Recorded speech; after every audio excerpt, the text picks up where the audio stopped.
All right, guys, I have yet another step for what you can do when you start questioning your faith.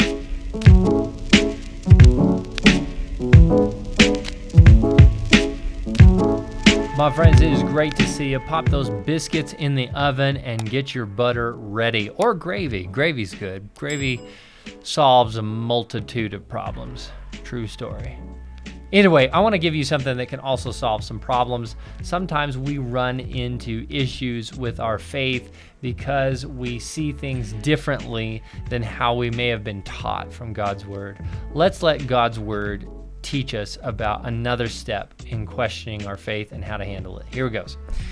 Acts chapter 17, verse 11. Now these Jews were more noble than those in Thessalonica. They received the word with all eagerness, examining the scriptures daily to see if these things were so. I want us to start with the right attitude when it comes to our faith.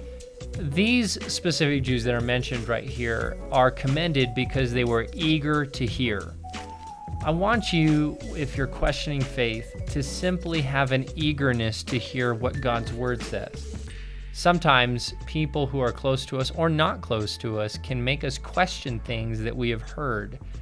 And when we have an eagerness to allow God's word to defend itself, we are setting ourselves up for success and setting ourselves up for clarity. I want clarity to be a dominant factor in your life.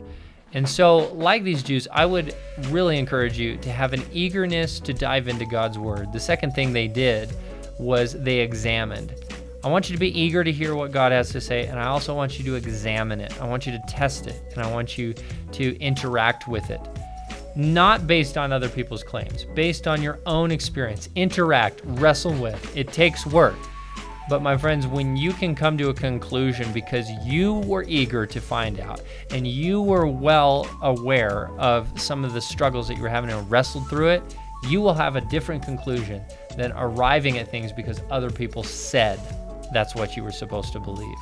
Let this be a tool in what you can do to take next steps when you question your faith.